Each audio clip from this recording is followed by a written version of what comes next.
Muito bom dia, agronegócio. Sexta-feira, 31 de março de 2023, agora 8 horas e 24 minutos pelo horário oficial de Brasília. Hoje aqui em novo cenário, a nossa abertura de mercado, que tem, lembrando a você, o apoio da Cochupé, a maior cooperativa de cafeicultores do mundo, porque vamos aqui receber convidados. Hoje, depois dos nossos preços, a gente vai direto para Pequim, na China, entender como tem sido a visita da comitiva brasileira, a gigante asiática. A gente tem convidado, portanto, já nos esperando para entrar ao vivo conosco, direto de Pequim. Nós vamos também falar sobre clima, já a Virgínia Alves, nossa especialista aqui do Notícias Agrícolas, vai estar conosco para a gente trazer aí as previsões para os próximos 15 dias, entender como vai ser o outono no nosso país, se vai ter El Ninho, se não vai ter El Ninho, muitos destaques, portanto, e hoje tem mais convidados para chegar aqui também presencialmente.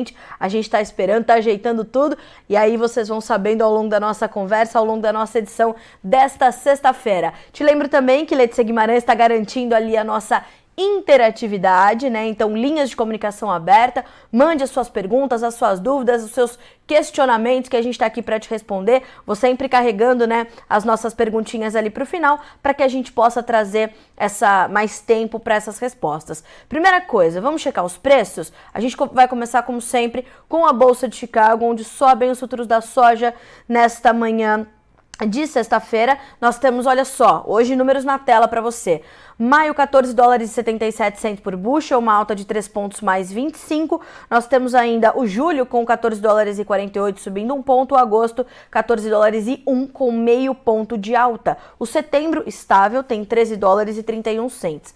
No milho, os preços estão ali trabalhando com certa estabilidade também, né? As altas variando de meio a 1 ponto mais 25. Nós temos o maio com 6 dólares e 50, o julho com 6 dólares e 28, o setembro 5 dólares e 77, o dezembro 5 dólares e 67 centos por bushel. Nós vamos ainda para os preços do trigo. Maio 6 dólares e 88, 3 pontos e meio de queda, o julho 7 dólares e 1, caindo 3 pontos e meio, o setembro 7 dólares e 12, 4 pontos de baixa, o dezembro 7 dólares e 30, 4 pontos de queda. Antes da gente checar os números em Nova York, vamos dar uma olhadinha também como é que estão os preços do farelo e do óleo. O óleo hoje sobe 0,5% para valer 54 centos mais 64 por libra-peso. O farelo de soja tem baixa de 0,5% para 457 dólares e 50 centos por tonelada curta. Ontem essa relação foi invertida. O óleo foi para baixo, despencou, e o farelo subiu. Hoje tem sido realmente uma semana bastante volátil. É uma semana de novos relatórios do USDA. Hoje, o Departamento de Agricultura dos Estados Unidos chega com 2 novos boletins importantes. O primeiro deles, intenção de plantio área para a safra 2023-24, e também os seus estoques trimestrais de grãos lá nos Estados Unidos na posição em 1º de março. E a gente está acompanhando isso de perto. Os números chegam às 14 horas, horário de Brasília. Bolsa de Nova York, agora sim, os futuros do café arábica negociados por lá. Hoje em campo positivo nós temos 1 dólar e 70 mais 90 por libra-peso, 0,7% de ganho. Para o julho, 1 dólar e 70 mais 10, mesma alta. O setembro sobe 0,6% para 1 dólar e 68 mais 75, e o dezembro 1 dólar e 67 mais 10 com 0,3% de ganho. Futuros do açúcar agora. O açúcar trabalhando com também alguma cautela depois das altas fortíssimas já dessa semana, né? O mercado subiu agressivamente essa semana. Nós temos o maio com 21 centos mais 98 por libra-peso, uma pequena alta de 0,09%. O julho, 21 centos mais 52, subindo 0,09% também. Outubro e março, sem variação, estáveis. O outubro com 21 centos mais 14, o março, 20 centos mais 99 por libra-peso. Para concluir, os futuros do algodão. O maio, 83 centos mais 38 por libra, o julho, 83 centos mais 74, ambos caindo um pouquinho, quase 0,2%. O dezembro estável, com 83 centos mais 88 por libra-peso, o março, 83 centos mais 74, a alta é de 0,2%. Percebam que hoje a gente não tem uma direção comum para todas as commodities, né? A gente não tem um caminho igual para todas elas. Como eu falei, né, tem sido uma semana extremamente volátil, e mais do que isso, para os grãos especificamente, informações ali direcionadas e que estão sendo aguardadas durante toda essa semana. é final de mês, que ali tem um reajuste já por parte dos fundos investidores nas suas posições compradas e vendidas de todos os ativos, mas especialmente das commodities. Nós vimos um outro movimento se desenhar para as commodities aí nas últimas semanas, aumentando a posição vendida por parte desses fundos em relação às posições compradas, como era o que a gente vinha observando nos últimos meses. Isso valeu para soja, milho, trigo, farelo, óleo. Então o mercado está aí se redesenhando e esperando, no caso dos grãos, por esses números hoje às 14 horas vindos do USDA. Mas agora a gente vai direto para Pequim, na China, para entender como tem sido a visita, a passagem da comitiva brasileira à nação asiática e principalmente a gente vai falar sobre a mudança que nós tivemos nas transações, porque foi firmado um acordo ali entre Brasil e China para excluir o dólar de transações comerciais, o que poderia mudar ali o rumo dos negócios ou pelo menos o perfil das nossas transações comerciais. Para isso a gente vai conversar com o André Machado, diretor comercial da Conecto, já conosco na manhã desta sexta-feira. Para ele já à noite, né, lá na China, lá em Pequim. André, boa noite, bom dia, seja bem-vindo ao Bom Dia Agronegócio. Bom dia, Andressa. Um prazer estar aqui com vocês. André, a Andressa é nossa produtora, quem tá falando aqui contigo é a Carla, mas tá tudo certo. É muito comum. Desculpa, Carla. Imagina. É porque em outras situações, eu deixei meu entrevistado à vontade, aí, não, pode dizer que é a Carla, então tudo bem.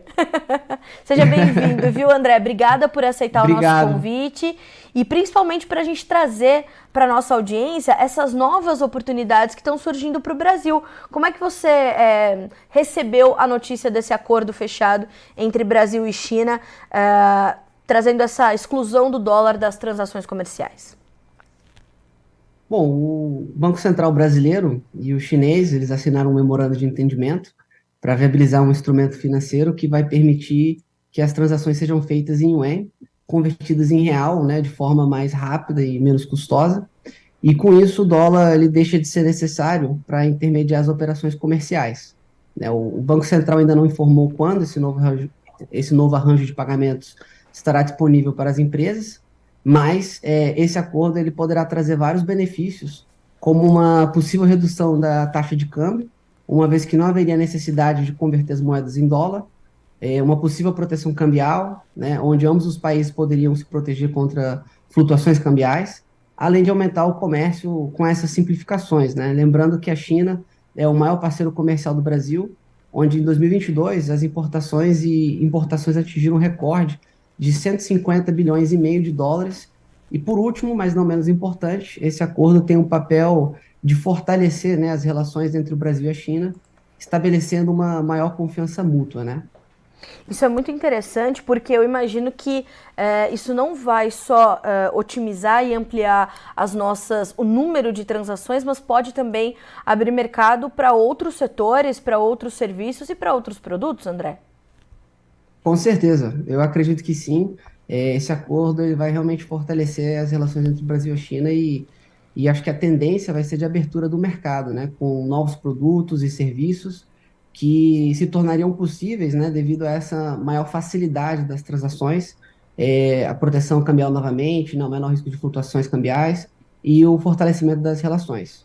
André, isso pode trazer algum equilíbrio maior para a balança comercial entre Brasil e China? Hoje esse talvez desequilíbrio, ele é bastante favorável ao Brasil, né? Mas a gente pode ter um equilíbrio maior, talvez um equilíbrio seja difícil de encontrar pela característica do Brasil e pela característica da China. Mas você imagina que a gente possa encontrar ali talvez um balanço mais igual? A gente pode ter uma mudança nesse cenário diante desse novo acordo?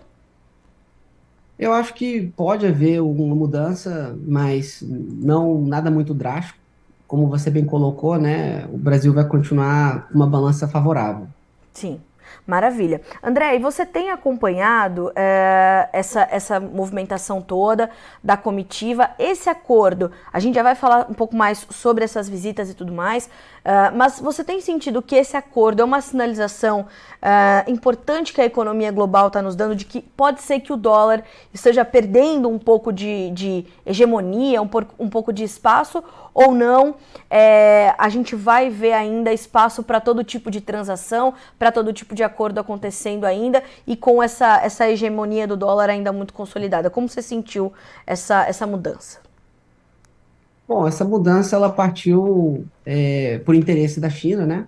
E eu acho que a intenção das empresas chinesas vai ser justamente em fazer o uso desse acordo de fato, né? Sim. Então, eu acredito que a gente vai estar vendo um grande número de transações ocorrendo, né, uma vez que o Banco Central realmente já tenha alinhado como vai ser feita essa operação, né, a partir de quando.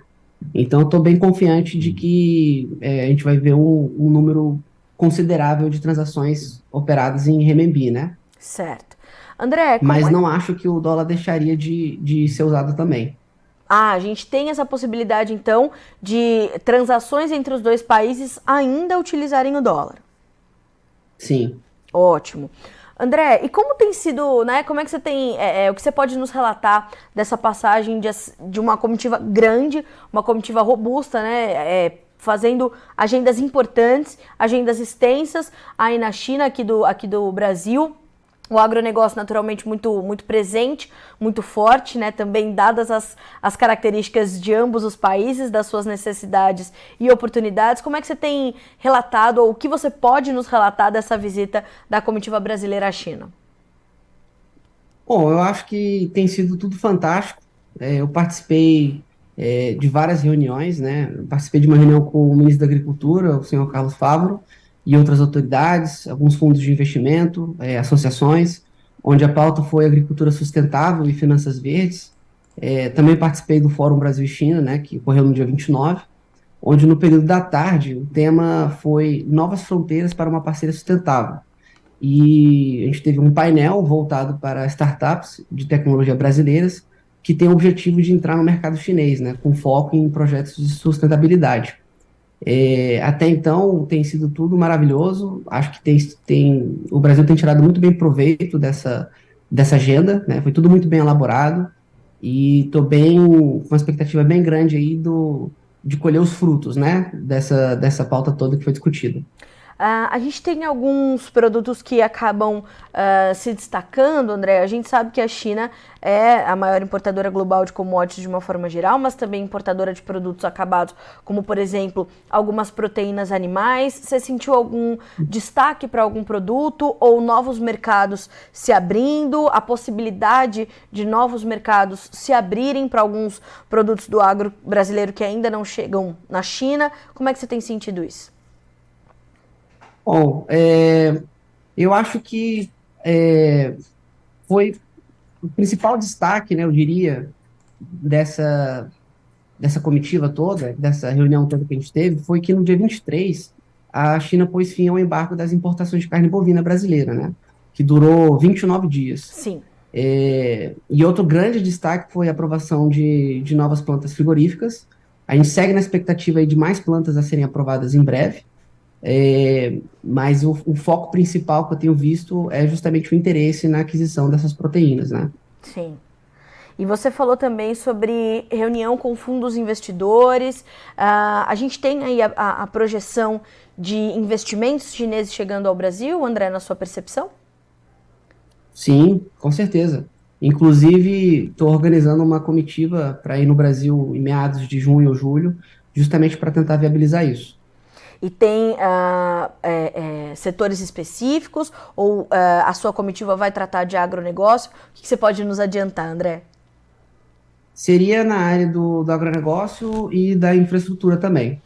O que é o grande desafio do Brasil nesse momento é garantir que a gente possa ampliar, aprimorar a nossa infraestrutura para atender todo o potencial produtivo que já está consolidado, né, André? Sem dúvida. A gente tem muito espaço e muitos lugares para alcançar, mas a gente precisa garantir os meios para que isso aconteça, né? Exatamente. André, eu te agradeço demais pela companhia nessa manhã de sexta-feira. Foi um prazer recebê-lo aqui no Notícias Agrícolas. Tenho certeza que mais vezes estaremos juntos para você continuar nos trazendo essas informações direto de Pequim, na China. Mas quando estiver aqui no Brasil, com certeza a gente quer saber como é que essa comitiva vai, desenvolver essas agendas aqui, as novidades que você vai nos trazer. Notícias Agrícolas sempre de portas abertas para você e para a Conecto. Muito obrigada. O prazer foi todo meu, obrigado, fico à disposição. Obrigada, André. Bom trabalho para você por aí. Até a próxima. Para vocês também. Até mais. Senhoras e senhores, esteve conosco, portanto, André Machado, diretor comercial da Conecto, falando conosco direto de Pequim, na China, para trazer essas perspectivas, portanto, sobre esse acordo que foi firmado entre os dois países, que exclui o dólar das transações comerciais obrigatoriamente. Ainda, como nos explicou o André, ainda há a possibilidade do uso da moeda americana.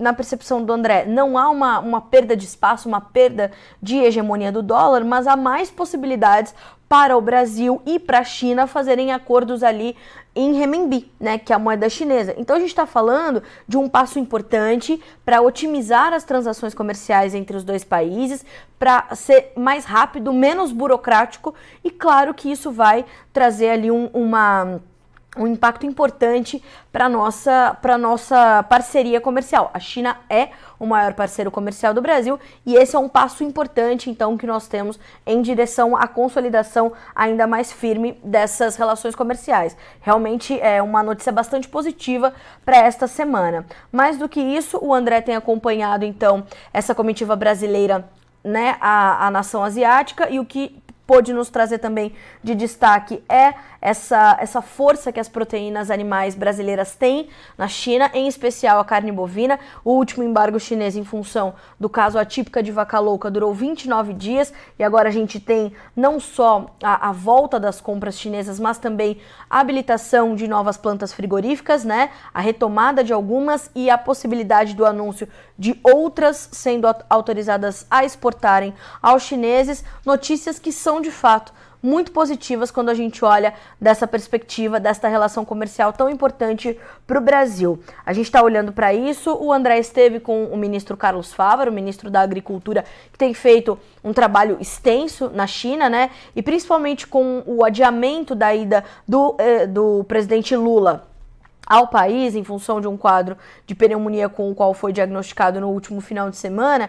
O ministro Carlos Fávaro tem feito ali, às vezes, claro, de mais agendas, do que além do Ministério da Agricultura. Se tornou realmente um representante do governo federal de uma forma quase que geral. Obviamente que nós temos ali outros representantes das comitivas brasileiras, incluindo a própria Apex, a Agência de Promoção de Exportações, que inclusive teve ali algum ruído ao falar sobre o agronegócio. Se posicionaram o FPA, se posicionaram a CNA, os senadores e deputados da frente e conhecedores do agronegócio brasileiro, mas enfim, o que a gente pode perceber é que em quase 10 dias de China, 10 dias de agenda, o Brasil mostra mais uma vez a sua competência, a competência do produtor rural brasileiro, da indústria alimentícia do Brasil, da indústria de insumos. A gente consegue levar para lá todos os elos da cadeia, e a sustentabilidade, por que não? As agendas verdes são importantes, estão na pauta, então a gente vem trazendo todas essas perspectivas dessa condição Brasil-China e hoje na perspectiva do André Machado, diretor comercial da Conecto.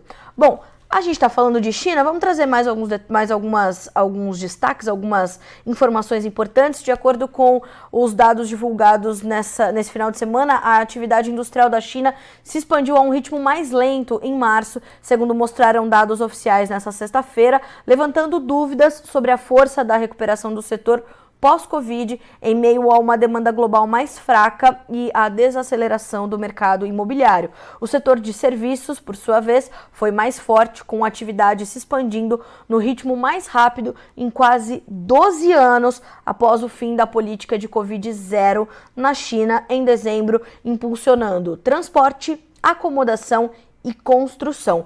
O PMI, né, o índice de gerentes de compras oficial da indústria, ficou em 51,9 contra 52,6 em fevereiro, segundo dados da Agência Nacional de Estatísticas da China, acima da marca de 50, que separa expansão de contração da atividade mensalmente. A expectativa do mercado era de 51,5 e veio em 51,9, então apesar desse ritmo um pouco mais lento, ainda acima das expectativas.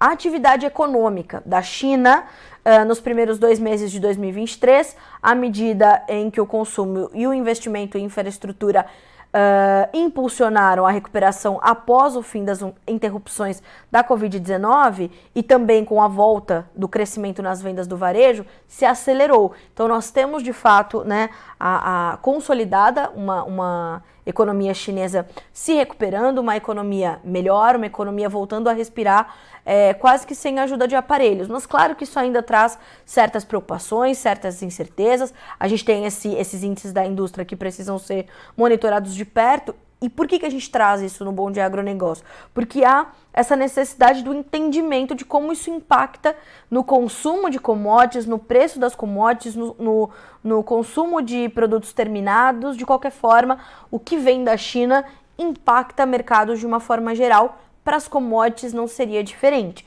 Então, temos que ter esse ponto aí no nosso radar. Então, a gente continua acompanhando de perto a economia chinesa. Não só a economia chinesa tem que ser acompanhada de perto, mas também a economia norte-americana. E ontem, 3 autoridades do Federal Reserve, o Fed, ou o Banco Central norte-americano, mantiveram as portas abertas nos seus discursos dados ontem, quinta-feira, dia 30, para mais aumentos de juros nos Estados Unidos, com o objetivo de reduzir ou de conter os altos níveis de inflação.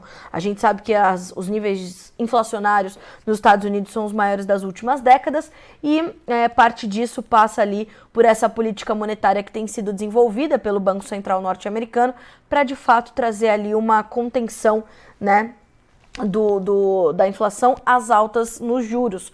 A gente está falando de altas consideráveis, né, para as taxas ou para a taxa básica de juros dos Estados Unidos. E segundo Susan Collins, que é a chefe do Federal Reserve de Boston, numa reunião da Associação Nacional de Economia Empresarial, disse: a inflação continua muito alta e indicadores recentes reforçam a visão de que há mais trabalho a ser feito para reduzir a inflação para a meta de 2% associada à estabilidade de preços. Mas a Susan Collins, ela não tem voto no Comitê Federal de Mercado Aberto, o FONC, que é uma espécie de Copom para nós, né? E também afirmou que o aumento de 0,25 ponto percentual na semana passada provavelmente está perto de interromper. Depois desse aumento, o Federal Reserve estaria perto de interromper as novas altas. Então, apesar de tudo, a gente tem essa porta aberta, mas talvez por um tempo mais curto do que inicialmente esperado, né? Bom, falamos da economia chinesa, falamos da economia americana, vamos falar um pouquinho sobre a economia brasileira. Ontem, depois de muita espera e depois de uma certa mística envolvendo ali o anúncio do arcabouço fiscal pelo Ministério da Fazenda, aconteceu a coletiva de imprensa do ministro Fernando Haddad, ao lado de Simone Tebet, ministra do Planejamento e Orçamento, trazendo ali então o detalhamento do arcabouço fiscal. Claro que nesse momento há ainda muito mais perguntas do que respostas, naturalmente. É uma regra completamente eu não diria, mas diferente da que vínhamos registrando ali nas últimas décadas. É a terceira abordagem diferente para uma regra fiscal, desde aquele tripé macroeconômico que foram ali, que foi determinado ali em 1999 por Armínio Fraga e Pedro Malan. Então a gente está falando de uma terceira via ainda, né? Uma terceira abordagem. Nós tivemos esse tripé, depois as coisas mudaram ali no Michel Temer, no governo Temer, ali, né, com o teto de gastos e tudo mais. E depois nós tivemos então essa nova regra informada ontem. Quando a gente ouve os especialistas, o Notícias Agrícolas ouviu o economista-chefe da MB Associados, o Sérgio Vale, grande conhecedor e trazendo ali as primeiras análises, o que é possível a gente perceber e entender, né? Que a maior preocupação, e isso vale para o Sérgio Vale e para os outros economistas que a gente pôde estudar aqui, né, do que já se sabe sobre o arcabouço fiscal, é que o aumento dos gastos do governo, atrelado a uma necessidade maior de arrecadação, abre espaço para a criação de novos impostos. Como isso vai acontecer? Vão criar novos impostos? Vão aumentar os impostos já conhecidos? Como é que serão essas mudanças na arrecadação? Nós temos bandas ali de gastos, né? Nós temos ali, se você não conseguiu respeitar a banda nesse range, nessa faixa, no ano que vem você tem um aperto um pouco maior, né? Então, essas condições, elas acabaram preocupando um pouco mais, porque vai buscar ali, né, na palavra de alguns dos economistas que nós pudemos trazer aqui, entender essa busca, né, por receitas extraordinárias. Da onde virá essa receita, né? Então, de fato, isso trouxe preocupação. As medidas de apoio ao crescimento econômico que poderiam partir do governo em um momento em que a economia ainda está fragilizada e a arrecadação está um pouco mais restrita, elas ficariam ainda mais limitadas diante de uma nova regra ou diante desta nova regra. Então, você não conseguiria gastar um pouco mais para fazer a economia circular e ficar mais pujante e a gente ter, então, uma arrecadação maior. Não, você teria que fazer isso por uma outra via. Mais do que isso, como serão atendidos as promessas, né? Como serão atendidas as promessas de governo feitas por Lula e sua equipe durante a campanha, né? Aquele populismo econômico que a gente já falou outras vezes aqui, que não basta querer para ter dinheiro, né? Ah, eu quero fazer isso, eu vou fazer, é preciso dinheiro, né? De onde virá este dinheiro? Como será feita, como é que fica esse aumento dos gastos atrelado a essa maior arrecadação? Nesse estica e puxa é que a gente vai entender como é que as coisas vão ficar. Então a gente ainda tem muito a entender, né? O agronegócio tá nessa conta, né? Nessa questão da arrecadação, como é que o agronegócio poderia sentir. Não se falou ali na taxação das exportações, mas a gente poderia taxar outros elos, né? Da cadeia produtiva e de abastecimento. Como é que fica isso? Então, a gente está nessa condição. A manchete do Valor Econômico na manhã dessa sexta-feira é o seguinte: para economistas, crescimento das despesas preocupa, porque a nova regra fiscal, o arcabouço fiscal, em nenhum momento ele aponta ali uma contenção das despesas. Isso é um outro ponto de atenção, de preocupação. A gente está de olho nisso, está buscando tentar entender, né? E especialistas consideram que limite para gastos é ponto positivo do novo arcabouço fiscal. Um ponto também trazido por Sérgio Vale. Não é o melhor dos mundos, mas também não é um desastre. É uma coisa intermediária, pelo menos por enquanto. Outro destaque do economista-chefe da MB Associados. Vamos entender como a lupa de Simone Tebet, ministra do Planejamento e Orçamento, vai se dar sobre o arcabouço fiscal, sobre os gastos do governo. Porque é uma lupa diferente da de Fernando Haddad, né? O Ministério da Fazenda tem o trabalho ali de mostrar como é que os recursos têm que ser utilizados e o Ministério do Orçamento e Planejamento tem que fazer a otimização desses recursos. Como acontecerá? Simone Tebet é uma política, né, mais ponderada, né, pelo menos diante das câmeras, né? Ela é mais ponderada, ela tem uma certa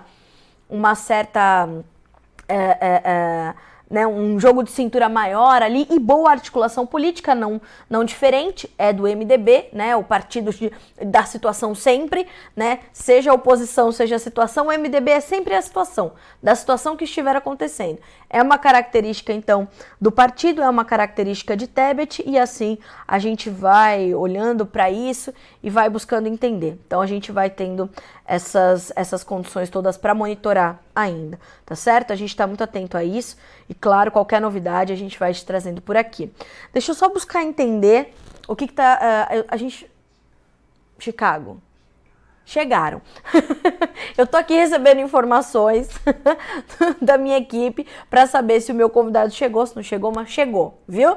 Mas antes disso, a gente tá aqui trazendo algumas notícias importantes e a gente Inclusive, pessoal, vá mandando as suas perguntas, inclusive sobre clima, previsão do tempo, porque é ela que a gente vai chamar agora. Virgínia já tá conosco, né?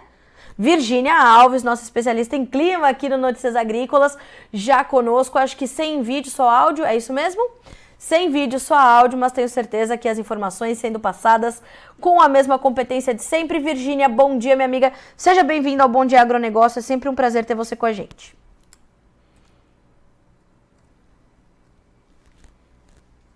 Bom, eu não ouço a Virgínia ainda.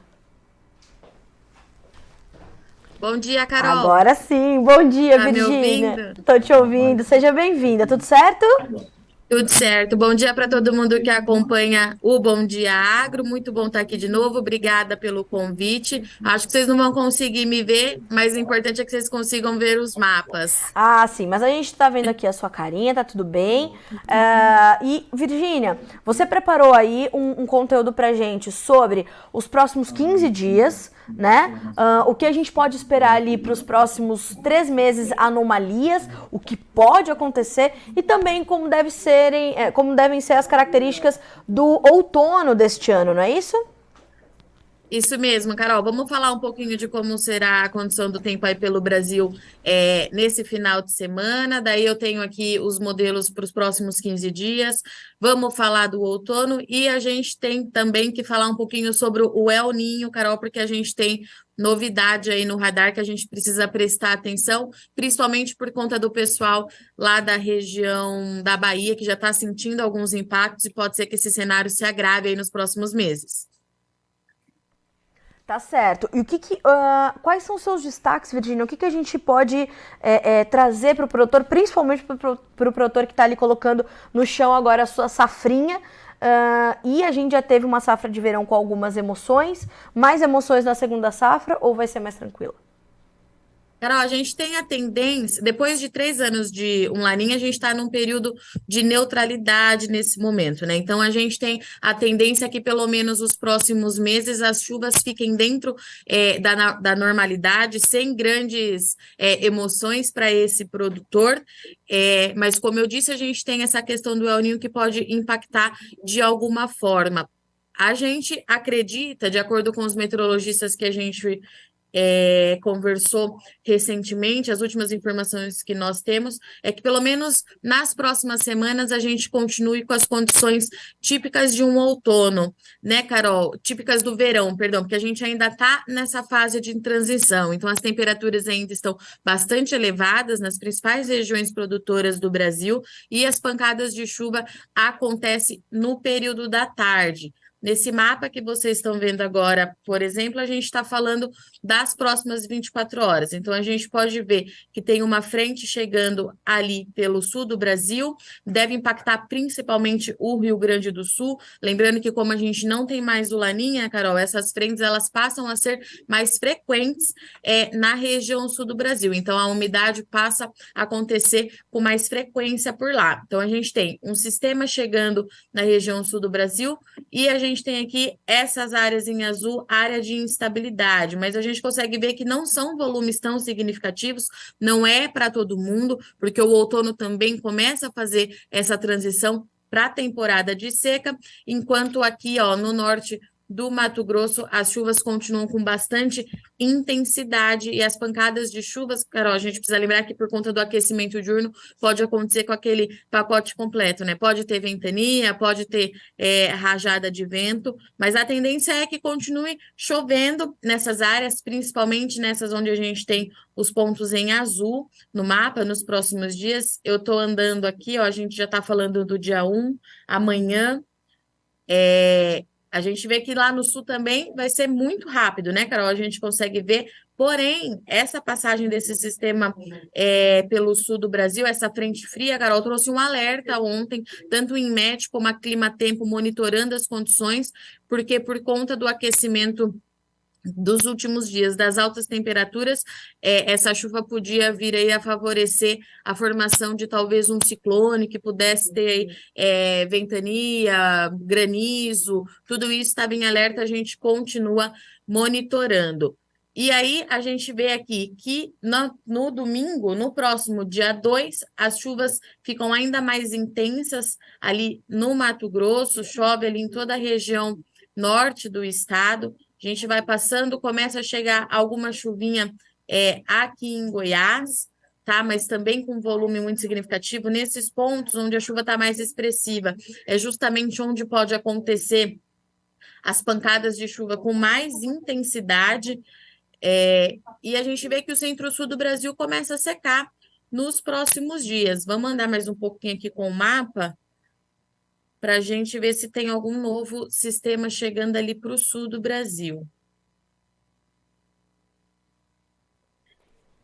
A tendência, então, é que a gente fique com essa chuva, a gente consegue ver uma nova condição de chuva chegando ali pelo leste do Mato Grosso do Sul, no final da próxima semana, na sexta-feira santa, dia 7 de abril, com volumes aí que podem ficar entre 20 e 40 milímetros no período. Tudo isso está dentro do que é esperado para a estação, não é para termos grandes problemas nesse período do ano, mas eu trouxe aqui para a gente ver a previsão de anomalia dos próximos 3 meses.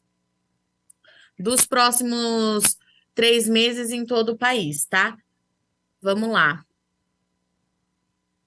Esse mapa que a gente está vendo aqui agora, então, é a previsão para o mês de abril. A gente vê essas áreas em amarelo, significa chuva pouco abaixo da média, 10 milímetros abaixo da média. Então, a gente vê que, de uma forma geral, olhando o mês de abril, a tendência é de chuva dentro do que é esperado. A gente tem alguns pontos ali no Mato Grosso, onde os volumes podem ficar acima da média, tá? 50 milímetros ali acima da média. E nas demais regiões do país, chama atenção aqui essa questão da Bahia, que a gente sabe que está sofrendo bastante, há mais de 2 meses não chove lá naquela área, então a gente tem uma preocupação muito grande, porque os produtores já estão relatando perdas aí bastante significativas por conta ou da falta de chuva ou esses volumes que ficaram abaixo nas áreas em que choveu. Vamos ver agora aqui o mapa do mês de maio para a gente ver como é que ficam as condições. No mês de maio, a gente ainda tem o cenário bem próximo da estabilidade, do que é esperado pela climatologia. Vamos lembrar que isso tudo faz parte de uma previsão, a gente precisa esperar chegar mais perto para bater o martelo, mas fato é que os modelos eles são mais otimistas do que a gente viu nesses últimos meses, tá? Então, no sul do Brasil, a tendência de chuva dentro da média esperada, principalmente ali no Rio Grande do Sul, não devemos ter grandes alterações. Paraná, Santa Catarina, Mato Grosso do Sul, São Paulo, algumas áreas ali de Minas Gerais, que são essas áreas em amarelo, tá, pessoal? Goiás e o norte ali do Mato Grosso, a gente pode ter chuva ligeiramente abaixo da média. No Matopiba, vai continuar chovendo, pelo que a gente está observando, principalmente aqui no Maranhão, a gente tem aí alguns pontos onde a chuva pode ficar 75 milímetros até acima da média. A gente precisa ver se isso não vai atrapalhar, não vai trazer algum problema por lá. O mesmo é esperado ali para o Tocantins, onde a chuva pode ficar entre 10 e 50 milímetros acima da média no mês de maio, tá? No mês de junho, a temporada de seca já começa com a chegada do inverno. Na temporada de inverno, isso significa, então, que a gente tem estabilidade, não tem muita mudança nas condições climáticas. Sobre o El Niño, o que eu queria conversar com vocês é o seguinte: até aqui, os modelos indicavam a possibilidade de um El Niño só no segundo semestre, mas, de acordo com uma atualização feita pela Metsu, nessa última semana, um El Niño costeiro, que é um evento, um fenômeno climático que não acontece desde 2017, a primeira vez que está acontecendo, então, desde 2017, já se formou nas áreas do Peru e do Equador. Isso significa que as águas do Pacífico estão mais quentes e esses dois países já vêm sentindo os impactos desse El Niño costeiro, que é o nome desse fenômeno climático e que traz muita preocupação. Esses dois países já sentem chuva extrema, está chovendo muito por lá, traz alguns problemas. e a gente precisa monitorar, porque de acordo com a Metsu, a gente já pode conseguir continuar sentindo os impactos começar a sentir os impactos no sul do Brasil, tá? E a gente sabe que característica clássica é de um El Niño, né? O cenário ele inverte. Nós tivemos até agora seca ali na parte sul do Brasil e excesso de chuva na parte norte. Um El Niño clássico tem como principal característica o excesso de chuva para região sul do Brasil, o que também não seria muito positivo nas áreas de produção. A gente sabe que a chuva, quando ela é demais, ela também traz bastante problema para o setor agrícola, e o corte da precipitação lá na região norte, nordeste do Brasil, que é justamente o cenário que nos preocupa, que eu falei mais cedo. Na Bahia, a condição ela é bastante preocupante. A gente tem aqui o mapa do INMET, onde a gente consegue ver como é que estão os volumes por lá nos últimos 90 dias. Olha só, choveu em todo o Brasil, mas na Bahia, o volume ele foi bem abaixo, principalmente ali no oeste da Bahia. Então, por isso que a gente tem essa atenção muito grande em relação à Bahia daqui para frente, tá certo? E aí tem o norte de Minas Gerais também, estava esquecendo de mencionar, o norte de Minas Gerais, produtor ali sentindo bastante os impactos dessa falta de chuva, e que a nossa preocupação, repito mais uma vez, é que isso permaneça por muito e muito tempo por conta do El Niño, caso de fato venha se confirmar essa antecipação do fenômeno climático. Vamos ver aqui as perguntas agora. O Aldo de Jesus, bom dia, queria saber se vai ter chuva na Bahia nesse mês de abril. Toda a previsão está dando chuva aqui, será que vem mesmo?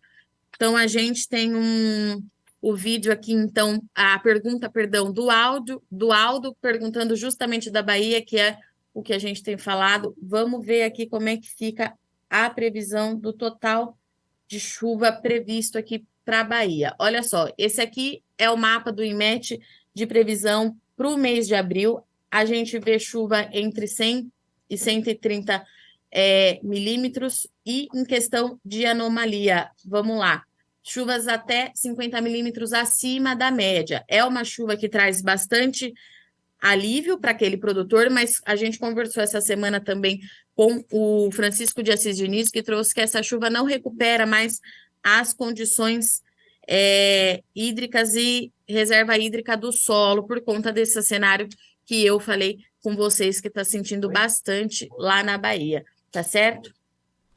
Vamos ver aqui. A Carol já está aqui com a gente de novo? Tô sim, Virgínia.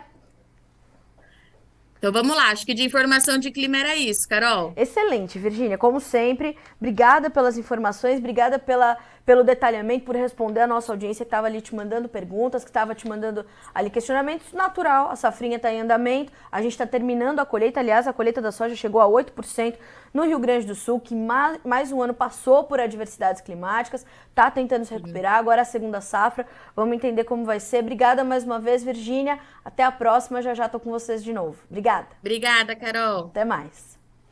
Pois é, senhoras e senhores, o Bom Dia Agronegócio retoma os seus trabalhos por aqui nos estúdios do Notícias Agrícolas com um ilustre convidado ao meu lado, Francisco Maturro, grande líder do agronegócio brasileiro, presidente da AgriShow e, claro, tendo sido entre secretário executivo da Agricultura do Estado de São Paulo, 19 meses na liderança. Francisco, bom dia, seja bem-vindo ao Notícias Agrícolas, é um prazer recebê-lo aqui. Bom dia, um prazer é meu, uma alegria estar aqui com vocês, uma casa tão querida por todos e querida por mim também há muito tempo. Coisa boa receber você aqui conosco.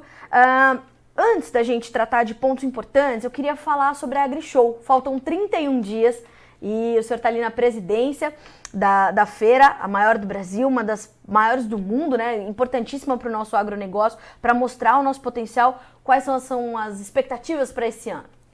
As expectativas são altamente positivas, porque nós estamos vindo de uma safra muito boa. As chuvas ocorreram, com exceção do Rio Grande do Sul, mas ocorreram com bastante intensidade, choveu na hora certa, os solos estavam bem preparados, bem corrigidos e as curvas de níveis bem estabelecidas. Então pudemos alcançar uma safra recorde de 317 milhões de toneladas. Não fosse a seca que o Rio Grande do Sul foi acometido, nós teríamos passado aí dos 335 milhões de toneladas. É um ganho, é uma coisa absolutamente espetacular. Então isso para a AgriShow significa que o agricultor está bem, está capitalizado, e os preços das commodities estão bem, embora a soja tenha caído um pouco esses dias, mas ela retoma em algum momento.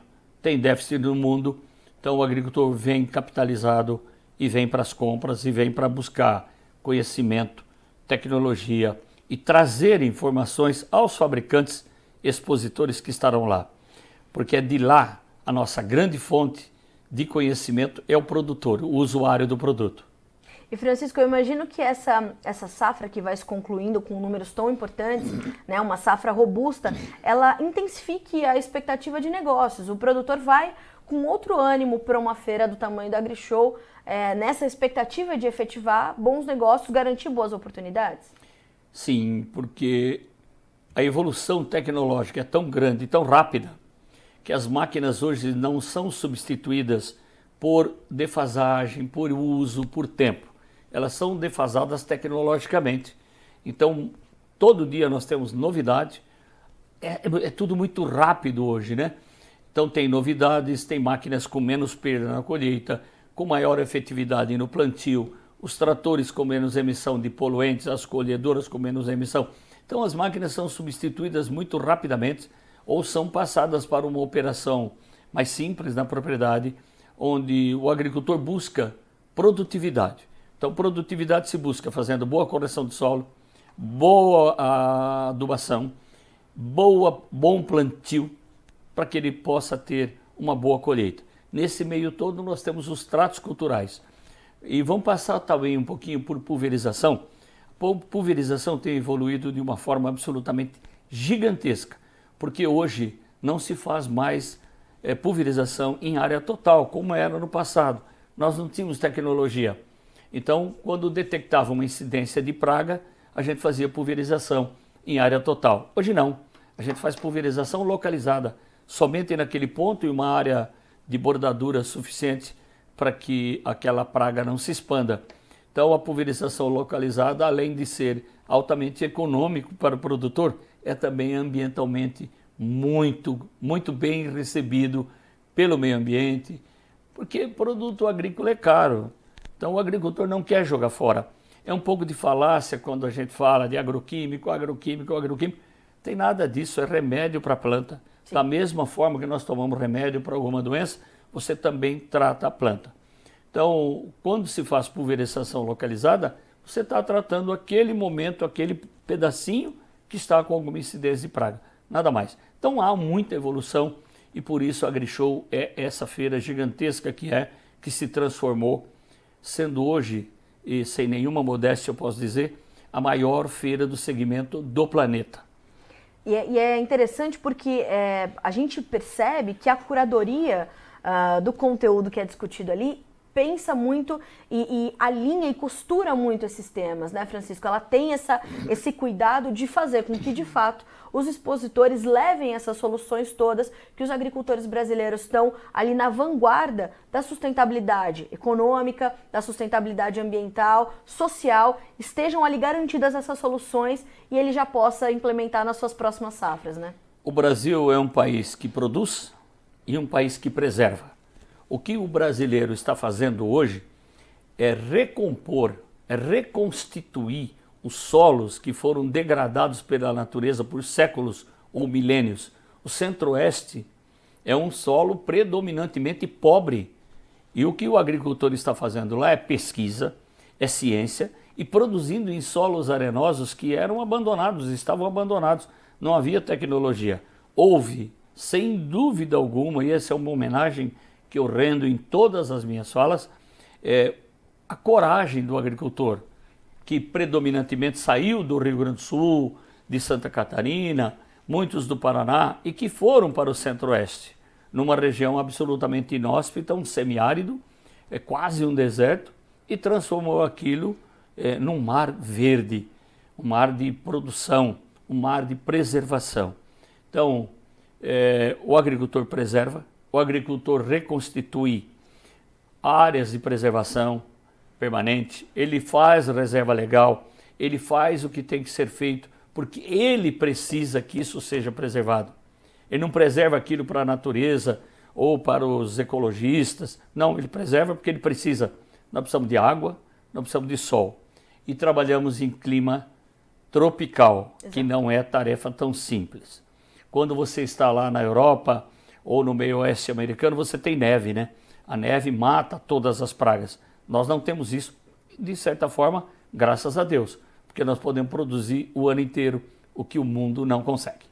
E é tão importante a gente falar sobre isso, porque nós estivemos juntos ali em Ipameri, Goiás, quando foram homenageados dois grandes ícones da agricultura tropical, o Dr. Alisson Paulinelli, o Dr. Eliseu Alves, da Embrapa, dois grandes nomes que ajudaram a construir essa potência da agricultura tropical, né, Francisco? E também ali tratando de um sistema, né, a integração lavoura-pecuária-floresta, que é um sistema que hoje vem se disseminando no país, trazendo justamente a garantia dessa sustentabilidade, mas não só ambiental, né? Bom, nós começamos a integração lavoura-pecuária-floresta, é um projeto da Embrapa, sempre reverências à Embrapa. Sim. E ali nós homenageamos o Dr. Alisson Paulinelli, foi o ministro da Agricultura que teve a coragem de colocar a Embrapa em pé, porque ela já estava criada, mas estava Sim. criada no papel. Certo. Dr. Alisson Paulinelli colocou a Embrapa em pé, colocou para trabalhar, colocou para fazer. Dr. Eliseu Alves foi o primeiro presidente da Embrapa, hoje tem 92 anos, está bem, está inteiro, mas tem 92. E tanta contribuição de uma vida para o agro, mas o agro voltado predominantemente para o cerrado, para um semiárido, porque o Rio Grande do Sul, Santa Catarina, Paraná, São Paulo já tinha sua agricultura estabelecida.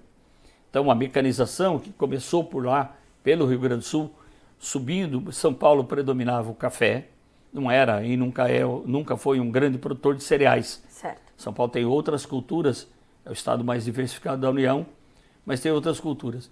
O programa ILPF é um programa da Embrapa Arroz e Feijão de Goiânia, que os empresários, eu estava junto, tiramos do papel, com o dinheiro do próprio bolso, correndo riscos, que tudo tem risco, e colocamos em pé. Um programa espetacular. Começamos pela Fazenda Santa Brígida e ele se espalha pelo Brasil. Hoje, contabilizado pela Embrapa, são 18 milhões e 400 mil hectares dentro do sistema. Agora vem de quebra aquilo que virou moda muito recentemente, o sequestro de carbono. Os sistemas integrados de produção ILPF, uma vez que tem a forrageira, que tem o pasto ali, é uma verdadeira máquina, usina de sequestro de carbono. Que raiz de forrageira a 4 metros, 5 metros, 6 metros é comum. E naquela parte do solo ninguém mexe. Então ali está o carbono e já conseguimos produzir carne carbono neutro. Já fizemos exportação de carne carbono neutro. Então é o Brasil que cresce, é o Brasil que evolui e é o Brasil que dá certo. Mas é sustentável ambientalmente, mas antes tem que ser sustentável economicamente. E o sistema mostra que isso é possível. É preciso ter dinheiro para preservar, né, Francisco? É, porque preservar é muito bonito, é uma poesia, é lindo, é maravilhoso, mas sem dinheiro é difícil. Mas também eu gostaria de lembrar, Carla, que é o único setor da economia brasileira, que disponibiliza no bioma Mata Atlântico 20% do seu patrimônio para reserva legal e área de preservação permanente. No Cerrado é 35% e no bioma amazônico 80% é de preservação. Nenhum setor da economia disponibiliza parte do seu capital para ficar morto, parado. Exatamente. O agricultor faz isso no Brasil.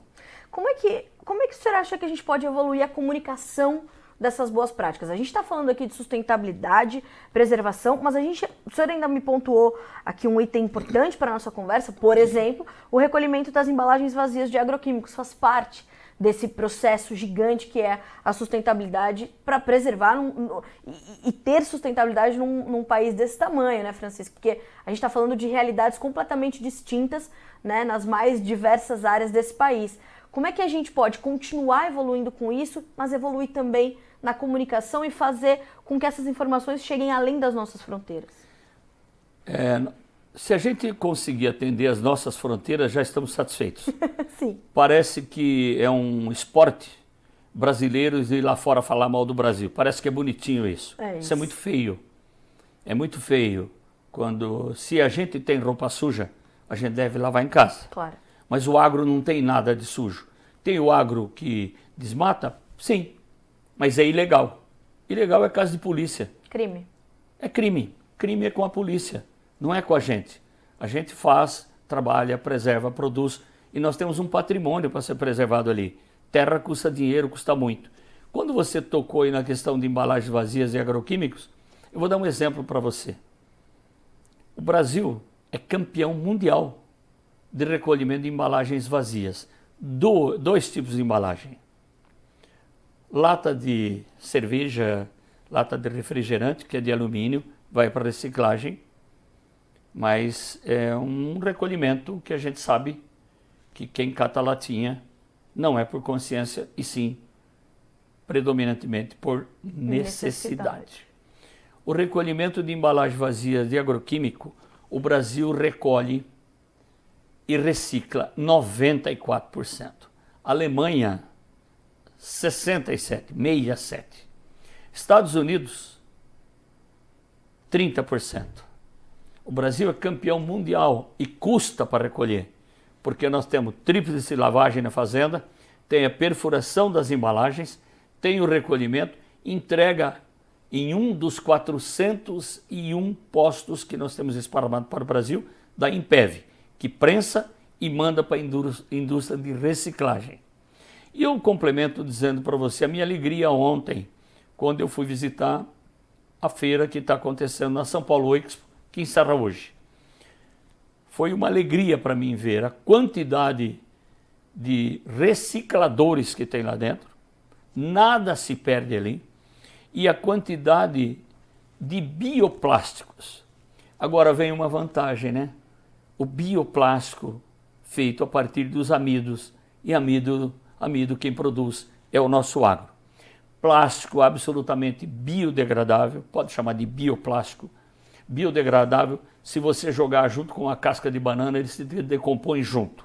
Então, é uma alegria ver essa indústria se modernizando, reciclando, correndo atrás. Chama atenção também para a irresponsabilidade do nosso usuário, que muitas vezes descarta suas embalagens plásticas de forma inadequada. A embalagem plástica, plástico não é problema no Brasil. O problema é o seu descarte, quando a pessoa deveria ter a consciência de que isso vai para uma reciclagem. É muito triste andar por São Paulo ou por qualquer cidade do interior, ver plástico jogado para todo lado, muitas vezes boiando no rio. E quando boia no rio ainda dá para recuperar. Quando a pessoa tira a tampinha e ele afunda, é um pouco mais complicado. O problema nosso está no descarte. Então, o agricultor faz o seu recolhimento, é campeão mundial e pouca gente comenta sobre esse assunto. Porque o proprietário não quer ver embalagem de agroquímico enterrado na sua propriedade. Ele tem comprometimento com o meio ambiente, com a qualidade do seu lençol freático e, consequentemente, da água que serve à propriedade dele e à sua própria família. E hoje a gente vê que essas práticas, elas são cada vez mais absorvidas pelas propriedades, né, Francisco? As propriedades e os proprietários rurais, os produtores rurais, estão ali focados em não atuar só numa frente de organização, mas ter ali uma propriedade que esteja adequada para que a gente não passe, né, e não faça essa conexão, como a gente viu acontecer recentemente, trabalho escravo, daí foram hostilizar as vinícolas, quer dizer, a comunicação ainda tem uma dificuldade, né? As pessoas não conseguem fazer essas separações que são tão importantes, entender, como o senhor falou, o produtor que não está trabalhando dentro das regras está cometendo crimes. Sim. E não é o que representa o agronegócio brasileiro, né, Francisco? Quando você fala de comunicação, eu acho que a gente precisa valorizar o que tem. Basta que o agro seja reconhecido pelo trabalho que faz. Nós temos o melhor agro do planeta. Não somos os maiores produtores, mas somos os maiores exportadores de tantos e tantos produtos, o mundo depende de nós e eu não estou preocupado com o que pensa o estrangeiro sobre nós. Nós temos 215 milhões de habitantes aqui, uma produção que nós levamos desde o descobrimento até o ano 2001 para chegar em 100 milhões de toneladas. Em 2014, nós fizemos 200 milhões de toneladas. Olha a diminuição do tempo. E em 2021, safra 2022, 2023, nós temos 317 milhões de toneladas, aumentando muito pouco a área. E essa área que nós estamos aumentando é a área que vem propriedades agrícolas, pecuária com solos degradados, que a agricultura está incorporando, recuperando e produzindo nessas áreas. Então, produzindo e preservando, reconstituindo o solo. O Brasil é campeão mundial em produção, em produtividade. Nós estamos crescendo muito em produtividade. Entrou a ciência, entrou a pesquisa, os nossos institutos de São Paulo, da Secretaria de Agricultura, entra a Embrapa, outros institutos da iniciativa privada.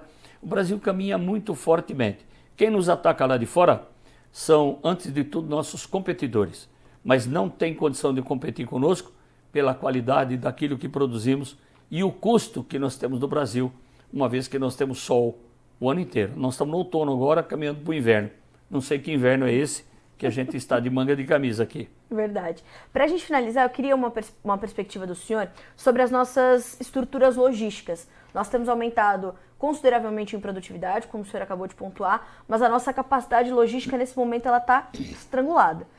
Como é que a gente pode planejar esse aprimoramento e essa ampliação das nossas infraestruturas para que a gente possa alcançar ainda mais mercados, Francisco? Cara, aquilo que você chama de problema, eu chamo de oportunidade. Sim. Está aí a oportunidade para os investidores. Exato. Construir logística. Sim. Nós temos também um grande problema de armazenagem no Brasil. Certo. Hoje nós temos um déficit de 117 milhões de toneladas de armazenagem. Nós estamos colocando a nossa produção na carroceria de caminhão que se dirige a nossas indústrias, as indústrias moageiras, as cooperativas e que se dirigem ao porto para exportar. Nós temos déficit de armazenagem. É um problema logístico. Não ter capacidade de armazenagem é um problema logístico. Isso depende de políticas públicas adequadas, porque você construir armazém demanda um investimento muito grande com um retorno muito demorado, que muitas vezes o agricultor não tem recurso, não tem condição de tomar financiamento nas taxas de juros que temos para poder fazer armazém. A indústria tem capacidade, a indústria está instalada. Então, onde tem problema de logística, tem problema de armazenagem, tem oportunidade de negócios. Basta que o investidor olhe devidamente, olhe de forma correta, não viva na ilusão de que Bitcoin ou isso, aquilo seja uma boa opção de investimento e vá para aquele investimento produtivo que deixa alguma coisa para o país e ainda de quebra dá dinheiro. É isso.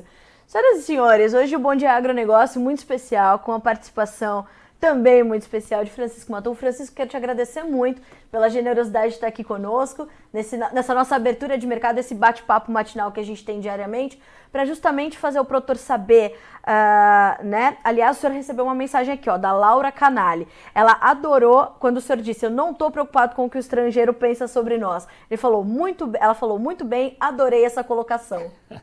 E é isso, né, Francisco? A gente precisa olhar para dentro. Claro. É isso. Francisco, um prazer receber o senhor aqui mais uma vez. Como eu dizia, a gente está aqui nessa conversa inicial para levar para o produtor aquilo que ele precisa saber para tomar boas decisões, para fazer bons negócios e para continuar tendo coragem, né? A nossa coragem, o suor do produtor tem irrigado muito as nossas terras. É isso mesmo. Então, eu que agradeço a oportunidade de estar aqui, esclarecer algumas coisas ou tirar dúvidas minhas mesmo. Muitas vezes eu tiro as minhas dúvidas, né? Eu que ando o Brasil todo, conheço o Brasil como a palma da minha mão e conheci ainda melhor o meu estado no período que eu fui secretário, porque nós rodamos esse estado inteirinho. Eu com o meu queridíssimo Itamar Borges, que me antecedeu na secretaria, enquanto eu fui secretário executivo dele, trabalhamos esse estado inteiro, fizemos as entregas para o nosso setor produtivo, para os servidores da nossa secretaria e para o governo de São Paulo. Mas eu sempre fui do agro, sou da iniciativa privada e é lá que eu continuo. Ah, coisa boa. Senhoras e senhores, a gente termina a nossa edição do Bom Dia Agronegócio desta sexta-feira, 31 de março, com então essas mensagens positivas, o conhecimento colocado, compartilhado para que você possa pegar essa história, pegar essa força, essa pujança que é Francisco Maturro, líder do agronegócio brasileiro, para tocar a sua sexta-feira, para tocar o seu dia, os seus negócios. A gente se vê na segunda-feira. Bom trabalho, bons negócios, até mais!